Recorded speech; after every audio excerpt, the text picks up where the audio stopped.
ব্যানার্জি দাদা স্পেয়ার বীরভূম শুরু থেকে দাদাকে আমি বিনম্র আহ্বান করছি আমাদের জন্য। জয় গুরু জয় দাদা। জয় গুরু মা, জয় গুরু।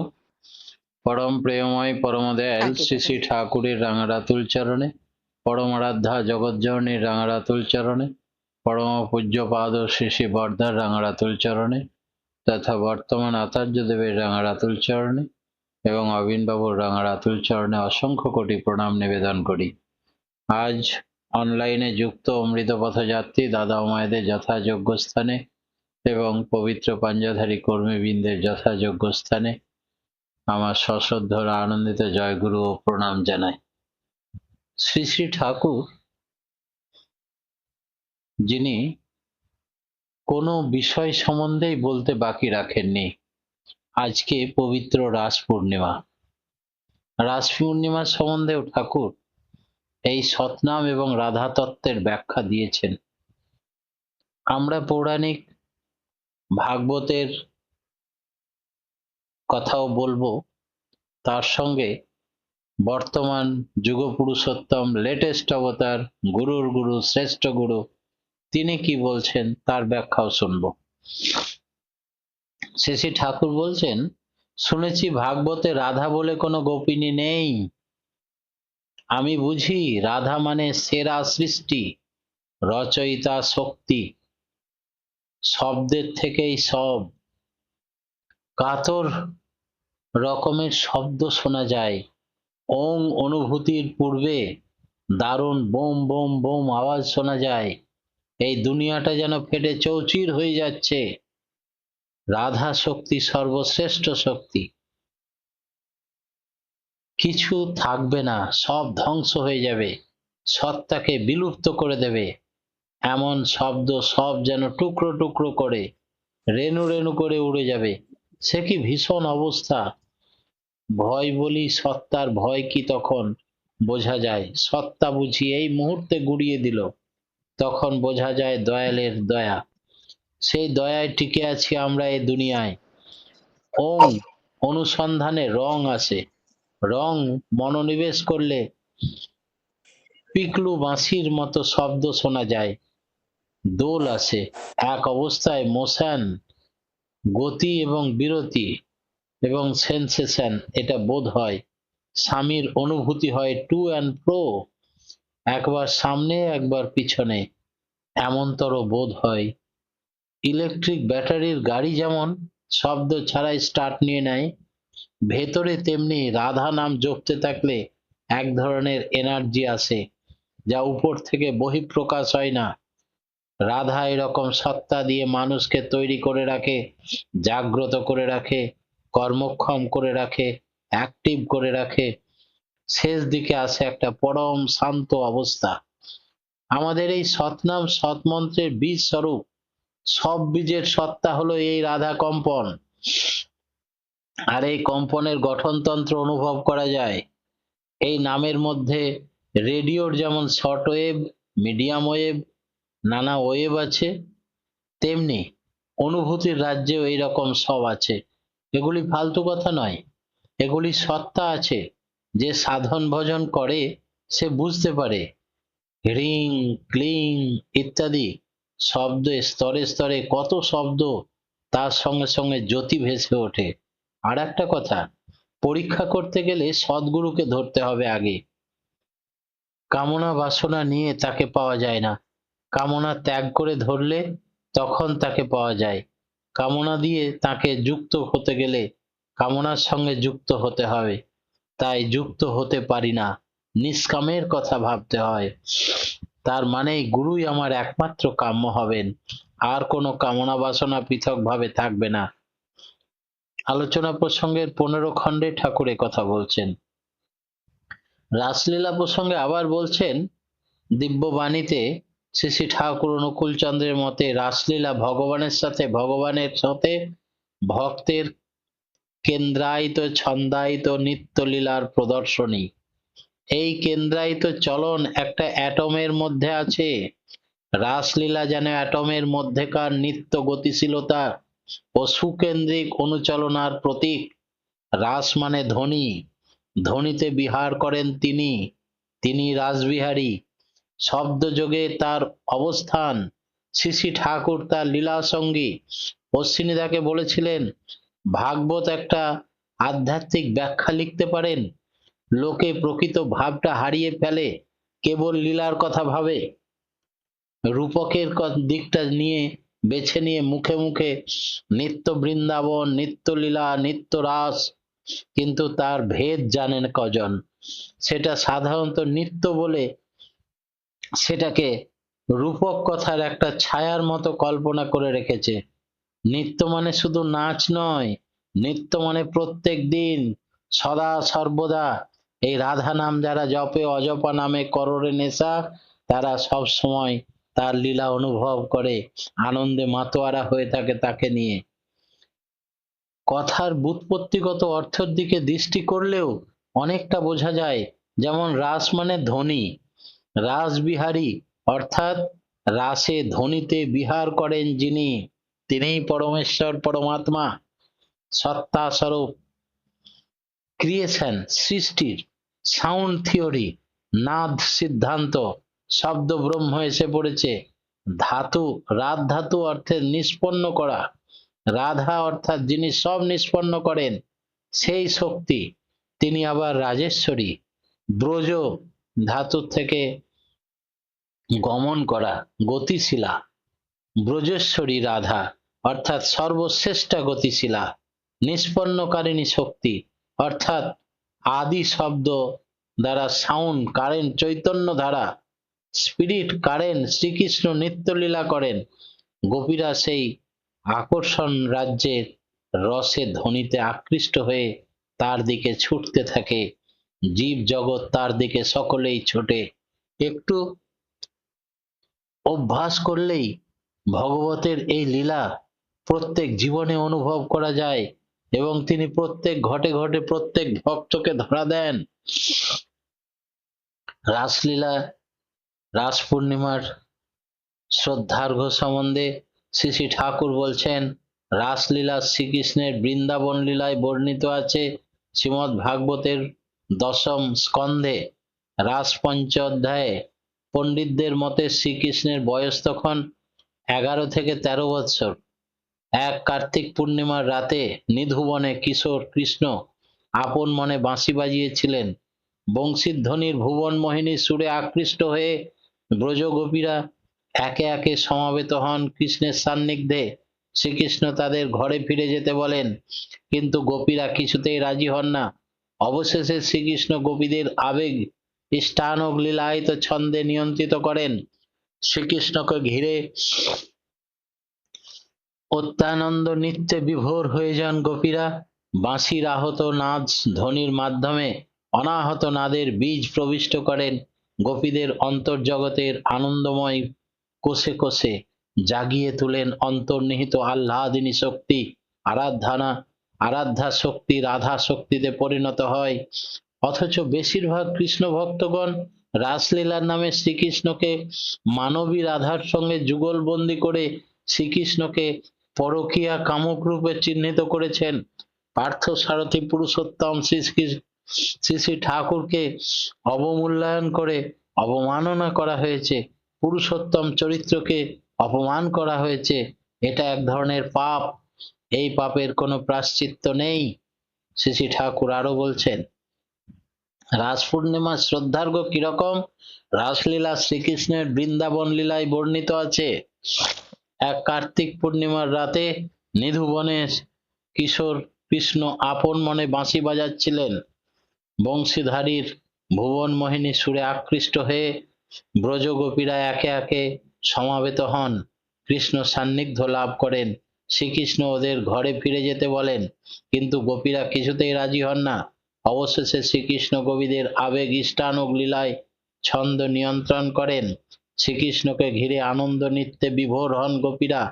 বাঁশির আহত নাদ ধ্বনির মাধ্যমে অনাহত নাদের বীজ প্রবিষ্ট করে গোপীদের অন্তর্জগতের আনন্দ কোষে জাগিয়ে দেন অন্তর্নিহিত আহ্লাদিনী শক্তি, আরাধ্যা শক্তির রাধা শক্তি। পণ্ডিতদের মতে কংসের দূত হয়ে মহামতি অক্রূর বলরাম সহ শ্রীকৃষ্ণকে মথুরায় নিয়ে যাচ্ছিলেন, যখন কংস আয়োজিত ধনুর্যজ্ঞে অংশগ্রহণ করতে উদ্দেশ্য ছিল শ্রীকৃষ্ণকে হত্যা করার, পরিবর্তে শ্রীকৃষ্ণ অত্যাচারী কংস মামাকে হত্যা করলেন, পিতামহ উগ্রসেনকে রাজ্য প্রত্যার্পণ করলেন।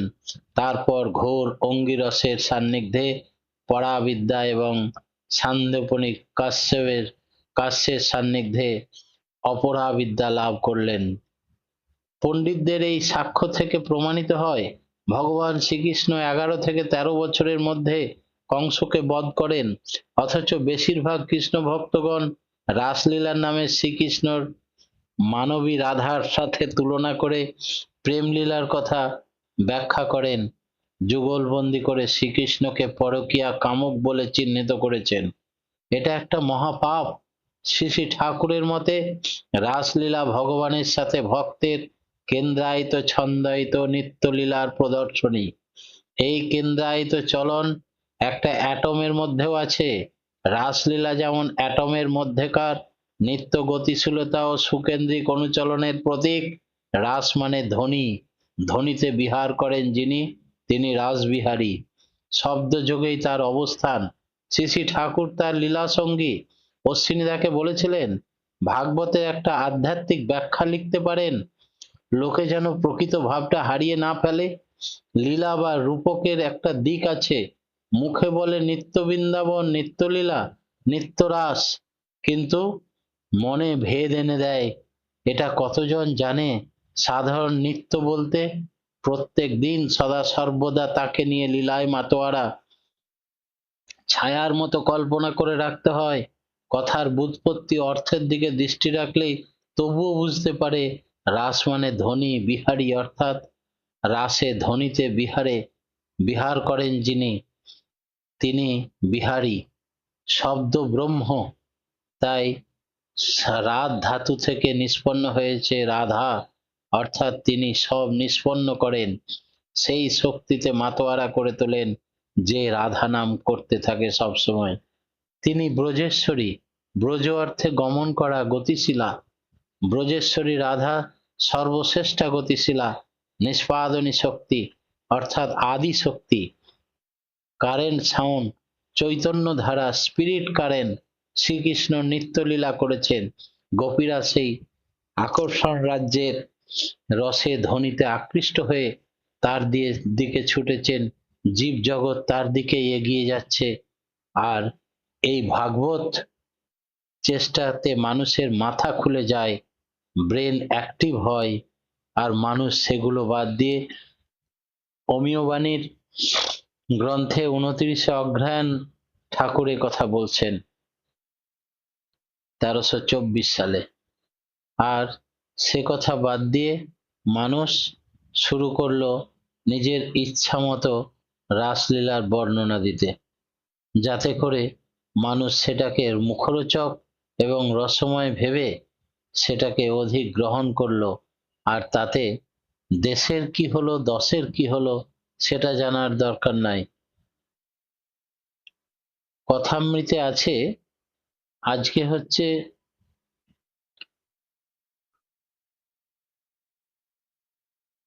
ভাগবতের তাৎপর্যে বলা হয়েছে, গোপীরা যখন অন্ধকারে নদীর তীরে এসেছিল, শ্রীকৃষ্ণ তখন তিনি তাদের সতর্ক দিয়ে বলেছিলেন, তোমরা বাড়িতে স্বামী সন্তান রেখে গৃহবধূ হয়ে এভাবে পরপুরুষের কাছে আসা ঠিক করনি, এতে তোমাদের বদনাম হবে, তাই তোমরা নিজেদের বাড়িতে ফিরে যাও।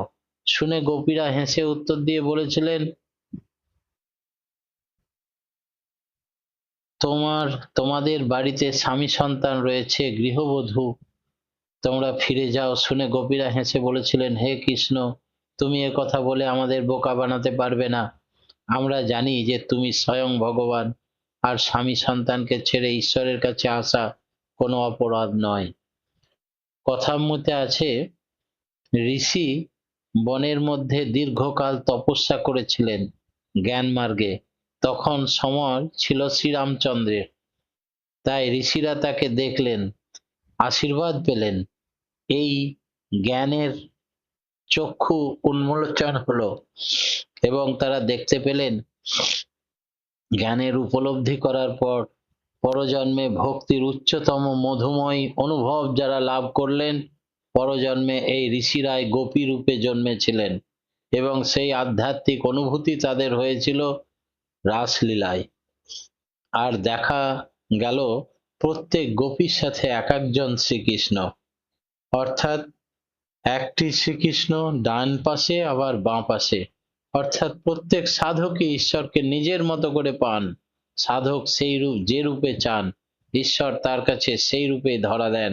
এটা চিরকালের চিরশাশ্বত। রাসলীলা সম্বন্ধে স্বামী অমলানন্দ বলছেন যে শ্রীমদ্ ভাগবতের বিশেষ একটি অংশ আছে রাসলীলা, 5টি অধ্যায় আছে, তাই এর নাম রাস পঞ্চাধ্যায়। শ্রীকৃষ্ণ গোপীদের সঙ্গে যমুনা পুলিনে নৃত্য করছিলেন। মহাপবিত্র তরুণ তাপস সুখদেব গোস্বামী ঈশ্বরীয় পরাভক্তির এই আখ্যান বর্ণনা করেছেন।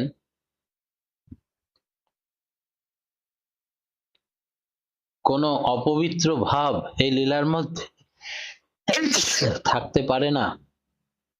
ঈশ্বরীয় প্রেমের প্রতি উচ্চ স্তরের একটি রূপক হলো এই রাসলীলা। লীলা কথার মানে শ্রীকৃষ্ণ অষ্টম বর্ষে পদার্পণ করেছেন। তিনি যোগেশ্বর, অনেক অলৌকিক শক্তি তার। তিনি ইতিমধ্যে পুতনা বধ, কালিয়া দমন, গিরি গোবর্ধন ধারণ ইত্যাদি ঘটনা ঘটিয়েছেন। গোপিনীরা কাত্যায়নী পূজা করে দেবীর নিকট প্রার্থনা করেছিলেন জগতের প্রতি শ্রীকৃষ্ণকে নিজেরা প্রতিরূপে পাওয়ার জন্য। আজ তাদের বাসনা পূর্ণ হবে।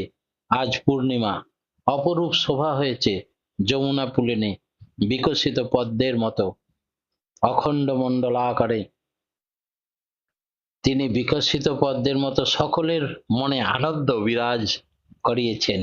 শ্রীকৃষ্ণের বাঁশি বাজাতে আরম্ভ করেন। সেই বেণুধ্বনি শুনে গোপীরা সব গৃহত্যাগ করে এসেছে। গোবিন্দের শাসন সত্ত্বেও তারা ফিরে গেল না। সমস্ত বিষয় সংসার ছেড়ে তাঁর শ্রীচরণে ভজনা শুরু করলো আর পদযুগল আশ্রয় করে বললেন, আমাদের তুমি ত্যাগ করো না, আমাদের ফিরে যেতে বলো না। বড় আশা নিয়ে আমরা এসেছি। তোমার শ্রীচরণের খোঁজে স্বয়ং লক্ষ্মী দেবীও ব্যস্ত। আমরা সামান্য বনচারী ব্রজবাসী, তোমার চরণ পদ্ম স্পর্শ করে ধন্য হই। তাই আমাদের প্রত্যেকের ইচ্ছা আজ পূরণ করো। প্রত্যেকের পাশে এক একটি কৃষ্ণ তখন দাঁড়ালেন। ভগবান শ্রীকৃষ্ণের সঙ্গে গোপীদের ক্রীড়া আরম্ভ হলো যমুনা তীরে। তাদের নিয়ে গোবিন্দ ইতস্তত বেড়াতে লাগলেন। শ্রীকৃষ্ণের এত আদর, এত সম্মান পেয়ে গোপীদের মনে একবার অহংকার জন্মালো যে আমরা সাধারণ গোপী নই, আমরা বড় ভক্ত। ভগবান অন্তর্ধান হলেন তাদের আকুল প্রার্থনা এবং ক্রন্দনে। তখন তিনি আবার ধরা দিলেন। তখন তারা আকুল হয়ে তুলসী গাছকে বলছে, ও অশোক, ও চম্পক, তোমরা কি আমার শ্রীহরিকে দেখেছ? সকলকে জিজ্ঞেস করে, প্রাণ হাহাকার হয়ে যায়। মুহূর্তের মধ্যে তিনি আবার আবির্ভূত হলেন। এইভাবে গোটা রাত্রি রাসলীলায় সকলকে ভরিয়ে তুললেন। কথামৃতে তপ্ত জীবনং কবি পীড়িতং কলুষাপম শ্রবণ মঙ্গলম। শ্রীমদ্ ভাগবতে ডুবি গুণান্তি যে ভরানি জানা, অর্থাৎ ভাগবতের দশম অধ্যায়ে কথা বলছে, হে কান্ত, হে নাথ, যখন পদচারণ করতে করতে তুমি ব্রজে চলে যাও, আমরা পদকমল কোনো রকমেই ছাড়তে চাই না। তাই বেদনাপ্লুত মন ব্যাকুল ভাবে তোমাকে চাই। তুমি আমাদের প্রাণ, তুমি আমাদের পরমায়ু। তোমরা আমাদের প্রাণ মাতানো বংশীধ্বনি শুনে আমরা পতি, পুত্র, ভ্রাতা, স্বামী সমস্তকে ছেড়ে আসতে বাধ্য হই। তুমি আমাদের দেখা দাও। এই স্তব, স্তুতি এবং কান্না, উচ্চস্বরে কান্নার জন্য তিনি পুনরায় আবির্ভূত হয়েছিলেন এবং সকলকে আবার দেখা দিলেন। গোপিনীরা আনন্দে পরস্পর বাহুবন্ধনে মিলিত হলেন। গোপীমণ্ডলের যোগেশ্বর শ্রীকৃষ্ণ তাদের প্রতি দুজনের মাঝে প্রবেশ করে মহোৎসব আরম্ভ হলো। গোপী দেখলেন শ্রীকৃষ্ণ তার হাত ধরে আছেন, প্রত্যেক গোপী দেখলেন তার হয়ে ভগবান শ্রীকৃষ্ণ আছেন। ভাগবতের দশম অধ্যায়ে কথা উল্লেখ আছে। তার প্রত্যেক গোপী ভাবছেন আমাকেই জগৎ পিতা সব থেকে বেশি ভালোবাসে। শ্রী শ্রী ঠাকুরকে যেমন করে সবাই ভাবতেন, গোপীর মনের ভিতর শ্রীকৃষ্ণ, বাইরে শ্রীকৃষ্ণ, আর জগৎ পিতা শ্রীকৃষ্ণ গোপীর অন্তরে, বাইরে, পাশে, সামনে, পিছনে, নাচে, নৃত্যে, হাত ধরে, সর্বত্র কৃষ্ণ ছাড়া আর জগতে কিছুই দর্শন হচ্ছে না। যাহা যাহা নেত্র পড়ে তাহা তাহা কৃষ্ণ পড়ে। এই হচ্ছে ভক্তের আসল রূপ। আর এই রসাস্বাদনের আনন্দ কে রসই বৈশ। ঠাকুর বলছেন যে এই হচ্ছে রাসলীলা, যা থেকে সবাই এই কৃষ্ণর কৃপা প্রার্থী হলেই ভগবান তখন তাদের ধরা দেন। আর এমন ভাবে রসই বৈশ, অর্থাৎ প্রত্যেকে রাসলীলাকে মাতোয়ারা হয়ে ওঠে। প্রত্যেকটি মানুষ রেগে গেলে যেমন ৪৫টি গ্রন্থির অবক্ষয় হয়, এটা একটা রোগ, তেমনি যদি সদা হাস্যময় হয়ে নাম করা যায়, সদানন্দময়, তবে সেই গ্রন্থির অবক্ষয় থেকে রক্ষা পায় শুধু নয়, কিছু সৎ গুণের আবির্ভাব ঘটে তার শরীরে। তাই আমরা সকলেই যেন সদা সর্বদা এই পরম পিতার নামে, জ্ঞানে, ধ্যানে সর্বশ্রেষ্ঠ বীজ যেটা পেয়েছি তাতে মাতোয়ারা হয়ে থাকি, রসময় হয়ে রাস আস্বাদন করি প্রত্যেক দিন, প্রত্যেক মুহূর্তে। এই কাতর প্রার্থনা জানিয়ে আজকের মতো আমার রাসলীলার বর্ণনা এখানেই শেষ করলাম। জয় গুরু।